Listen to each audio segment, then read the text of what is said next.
ফরিদপুরের ফলন ভালো হলেও খেতেই শুকিয়ে যাচ্ছে পাট। পানির অভাবে জাগ দেয়া যাচ্ছে না।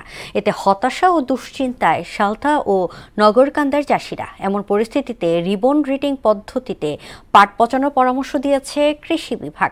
পানির সংকট কাটাতে কুমার নদের সুইচ গেট খুলে দেবার দাবি কৃষকদের। প্রসেনজিৎ বিশ্বাসের প্রতিবেদন, জানাচ্ছেন তাহসিন তারিন। গত কয়েক বছরের তুলনায় ফরিদপুরে সালথা ও নগরকান্দায় ব্যাপকভাবে চাষ হয়েছে সোনালী আঁশ পাটের। ফলনও হয়েছে ভালো, তবে ভরা বর্ষায়ও খাল বিলে পানি না থাকায় পাট জাগ দিতে পারছেন না চাষিরা।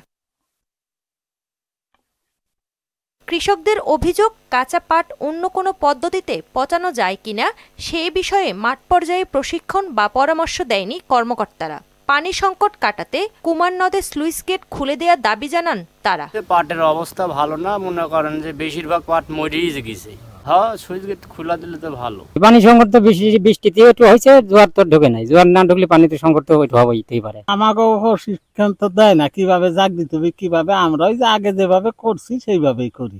রিবন রেটিং পদ্ধতিতে কাঁচা পাট পচানোর প্রশিক্ষণ বা পরামর্শ নিতে মাঠ কর্মকর্তাদের সাথে যোগাযোগের পরামর্শ দিয়েছে কৃষি বিভাগ।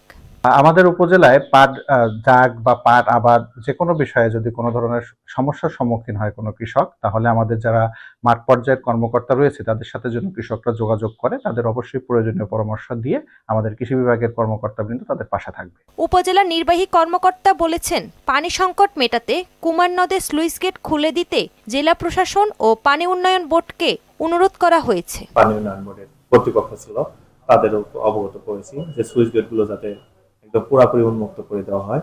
এই এলাকার যে কৃষকদের দীর্ঘদিনের দুর্ভোগ, এটা লাঘব হবে এবং মানুষের সেই পাটের সুন্দর কালার, সোনালী আঁশ সেই রং ফিরে পাবে।